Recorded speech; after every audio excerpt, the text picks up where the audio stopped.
to infinity and beyond. It's Roger and James here from DisKingdom.com. In this episode, we're going to talk a little bit about Disney, Star Wars, Marvel retro games, and more importantly, just where to find them, where we find them personally, what we do, etc.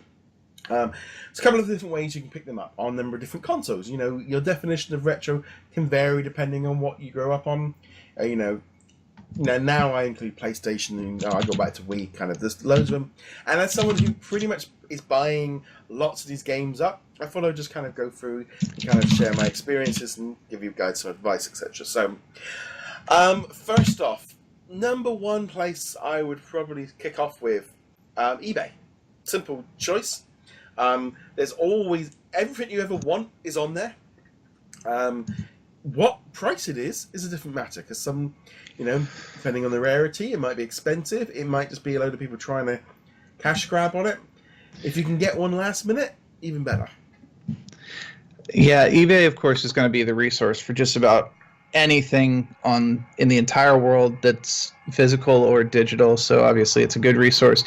It is worth keeping in mind, of course, that you need to make sure you have a console to play whatever it is on. Yeah. So if you're buying like a Nintendo game, you need to make sure that you have something that can play Nintendo games, Super Nintendo. And then some of these appear on more obscure consoles or consoles that are more prone to breaking down, such as Game Boy, Game Boy Color. Yeah. Okay, maybe not the first Game Boy. The first Game Boy is a tank. You could probably throw it out a 10-story window and it'd still work. But Game Boy Color, Game Boy Advance, a little bit more fragile. So something to keep in mind, of course, if you're buying some of the older games for the original systems. Yeah, so like the Retron 5 is pretty good because it kind of incorporates different ones. But you can definitely find some different ones. So now, for example, this is a prime example of a game I picked up off of eBay last week. After seeing a YouTube video about this, I didn't even know about this. This is a Japanese, like Mickey Mouse in Tokyo Disneyland 3, where he's got pop bubbles. I haven't actually played it yet. I picked it up off eBay for like £7 from a French seller, so it got shipped to me from France. So I bought a Super Nintendo game from France from a Japanese game. So no box or anything like that. But I didn't want. It's like, when I saw this one here at that price, £7, didn't really think of it as a problem. But this is something that is, it was quite funny because I had it delivered and I look around at my staff and thinking this is like 6-7 years older than my staff. And it was like, and they're like, "What is that?" And I'm like, "Well, it's a Japanese Disneyland game." It's like, and they're literally looking at me like I've just, just gone out and brought a train set. What's wrong with train sets, man? eBay is where you can pick up some random older stuff. Certain things maybe are a little bit more pricey, but if you go on to the last minute ones, or just quite often I will just go on to lowest price with shipping. I always go for shipping and the thing, because no point paying a penny for a game but £25 for shipping. I include the whole thing. But that's usually a good way of doing it, picking bits and pieces up. For me, usually I will just kind of roll on there every now and again and maybe pick up a few items just to see what's around. It's not quite the same as picking them up in person, but eBay is where you can pick up some great little items. Absolutely, especially if you want to have the physical copy, so you can display it on your shelf, or you can have it, right there to remind you that you want it. Now, if you don't want the physical copy, if you want the digital copy, and you perhaps are a PC gamer, I definitely would point you in the direction of GOG.com. That's goodoldgames.com. They don't have a comprehensive collection, but they do have older games, and they make sure that when they release a game on GOG that it will run on most modern systems, which is not a problem you would necessarily think about, but a lot of these older games are designed to run maybe based on CPU power, which is exponentially higher now than it used to be. Yeah. They might be built on drivers that no longer exist. But for instance, if you're a Disney fan, they've got Aladdin, The Jungle Book, The Lion King. They've got some of the old Lucas Arts games like Indiana Jones, Monkey Island, the original Monkey Island, Loom, Dig, and then, of course, all the Star Wars games. Yeah. I mean, sort of on the PC note as well, Steam is another good way. What I would recommend there, wait for the Steam sale. Absolutely. Disney games will just plummet 80% off. I buy them every time there's a sale. I never play them on the PC. I've got like 50 Disney games on Steam, never played them. No, it's just I don't like playing on my PC. But they was like, oh, it's only £1.49. I love that. There's a lot of Star Wars as well. May the 4th usually is another weekend that they will clear them off. If you're buying older games on Steam, definitely just hold off for the Steam sale. They'll always be discounts. There are bundles as well available. That's pretty good. Tying into PC stuff as well, the Humble Bundle. I did a Star Wars bundle and got for $20 got 25 Star Wars games of classic ones. So they are good ways for PC owners. And again, you're all digital mainly on them, so you don't really want to be getting the floppy disks and stuff. Right, and yeah, definitely don't buy the floppy disks, especially since floppy disks degrade, and you can't actually be sure if floppy disks are any good anymore. We actually gave away a couple of those Star Wars keys that we had doubles of. But also continuing Steam, there's a lot of Disney games on this list that you might not even know existed. There's a Princess and the Frog game, Bolt, Chicken Little, Disney Princess's My Fairy Tale Adventure, and then, more importantly for this podcast, PC, and specifically Steam, is the only way to get a fully complete Disney Infinity game now. Yeah. You can get 1.0, 2.0, or 3.0. Sadly, they didn't merge all three into a single game. Yeah. But if you get 3.0, that includes every single character, every single power disc, all of the play sets. Obviously, the toy box is neutered now. There's no downloadable stuff anymore, but you can still make toy boxes, and everything's already unlocked. So there is that. Again, the pricing on it, they want $30 for it. Wait for a sale. I mean, there's quite a few games, things that you mentioned, like Princess of Rumbo. Most of those are like Wii games. They only came out on PC and Wii. So if you don't want to have your Wii, I mean, literally, I'm not kidding. My Wii is literally touching my knee right now because I set up all my retro consoles under here, under the desk. And if you don't want all these different consoles, the PC version is a good one. But yeah, wait for those sales. So, all right, sticking with the digital front, if you want it on a modern console, though, got Xbox One, PlayStation 4, not quite Switch yet, but maybe. Both PlayStation 4 and Xbox One have their own individual game passes. Both you and I have taken advantage of these for our Capcom series that we're doing, and there was several of those that you've probably seen by now. There are a lot of Disney games on those. Yeah. Which ones have you tried out using that? There's not really, as of the time of recording, there wasn't any on the Xbox One. On the PlayStation Now version, there's literally tons of them. So you got things like Disney Universe. You had there was literally Little Big Planet. There's loads of them on there. But there's a few like Star Wars ones on there as well. So that's one way of doing it. Another way is obviously if you're a PlayStation Plus or an Xbox Gold membership, they've been giving away games, especially this year. Xbox have been very good. They've been throwing in lots of 360 titles on there, so that was a good way of doing it. I'm going to be honest as well, I actually owned a lot of the games on the 360 version because I bought them digitally, because when they were on sales, I picked up like Cars 2 for like £2 or Toy Story 3 for like free. I have that era. I've actually got more of them on digital than I have physical, and I'm not really too worried about that because the way Xbox are going forward, they're going to be around a little bit easier.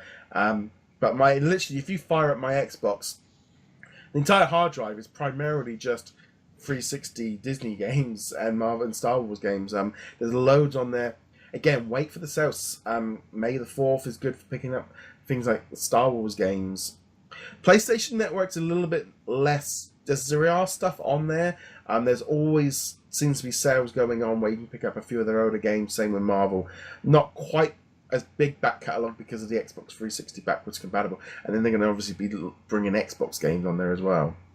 Yeah, so owning a modern console, Xbox One, PlayStation 4, hopefully Switch, hopefully they'll get the virtual console up and running, or just start releasing the games, kind of like Neo Geo has been releasing their ACA games.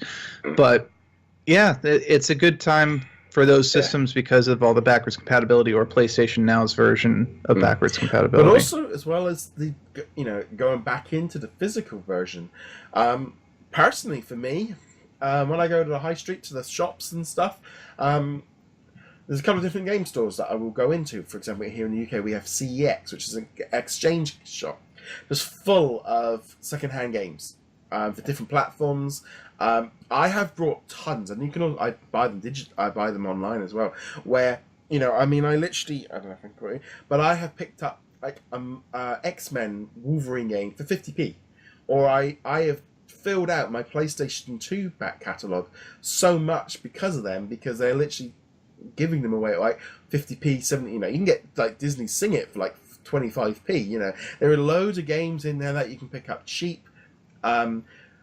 Depending, it's that kind of thing of like, we're in an era where like PlayStation 2 games are at their absolute bargain price at the minute. Nobody really wants them because they were mass produced, so many of them, not a lot of them out there.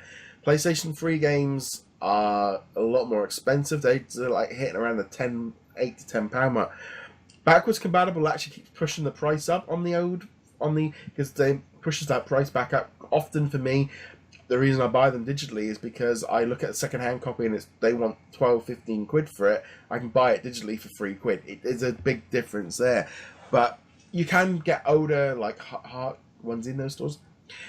For example, for me, there's even and as of time of this recording, this coming week, we're going shopping. We're going to go into the city. There's a fantastic little retro game store at the very, very back end of the high street that, way off the beaten track down an alleyway, where I've got some fantastic retro video games, great prices, better than eBay. I always go in there, and I always at least spend 10-20 quid of just picking up classic cartridges, and I actually pick up a lot of PlayStation games there because I can pick them up and see them and touch them, and there's that thing as well of it's not something like it's quite as easy to get on eBay, but physical and Game Boy games. You literally had a box full of cheap Game Boy Advance games. I think I got Finding Nemo for 50p, and those kind of things sometimes you can only get in person at those discounts, and of course everyone in your different area is going to have them. Going to car boot sales, things like this. Even charity shops. I don't know if you guys have them so much there. I think we do. Thrift shops. Go in there, have a look around. They're a little bit funny on their prices sometimes, but if you're after a console, they're a good place as well. Pick up a second-hand console. I walked by one day and picked up an old PlayStation 2 for like 20 quid because they had it in the window. These are things of. There's lots of different places that you can jump in and out of. Yeah, unfortunately here in the States, GameStop or EB Games, depending on your area, has kind of kicked out all the competition, which includes a lot of the shops that would be selling PlayStation 2, PlayStation 1, Nintendo games, etc. However, we do have Goodwill stores, we do have other charity shops like that, which are good locations for it. But what I've actually found is a pretty good way of doing it is actually going to used bookstores.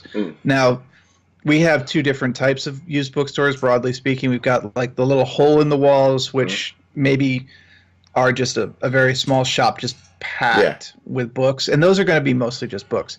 But we also have warehouse stores, which are gigantic, just get as much space as possible.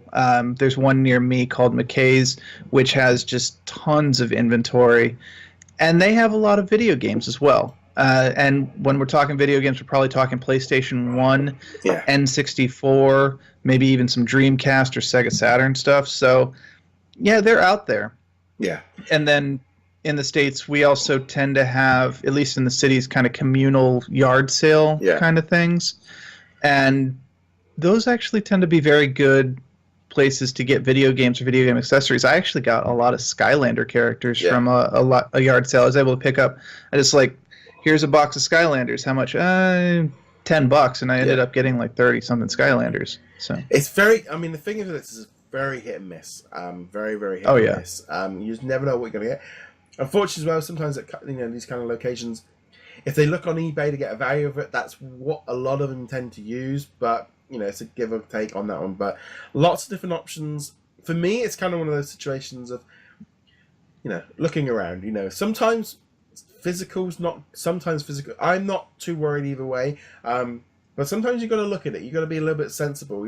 Picking up DuckTales 2 on the NES cartridge is going to set you back, 70, 80 quid. Just buy Disney Afternoon Collections on sale on digital. it's that thing of if you must have it or if you just want to play it. I mean, obviously, there are different options, but look around. That's always the best bet. Yeah, and if you are shopping in secondhand stores, whether they're charity shops, used bookstores, or out of someone's boot or trunk, depending on which country you're in, always be willing to negotiate, because a lot of these places, they may have looked the price up on eBay, but they know nothing about what they're selling, and they might just want it gone. So they might be willing to take an offer as long as you're not stupid. Not as long as it's like, hey, you've got this marked for $30. Can I have it for 30 cents? Like, no. Yeah. But, a lot of those places, space is at a premium, and they just want stuff gone, and they want whatever they can get for it. Yeah. So on that note, guys, let us know what have you found, what's been some of your little tips. We'd love to know your thoughts as well. And remember, you can hit that subscribe button, follow button, or like button. Find us over at DisKingdom. James, where can I find you? You can find me heroiclegacy.com. And on that note, guys, thank you very much for watching. See you guys soon. Later.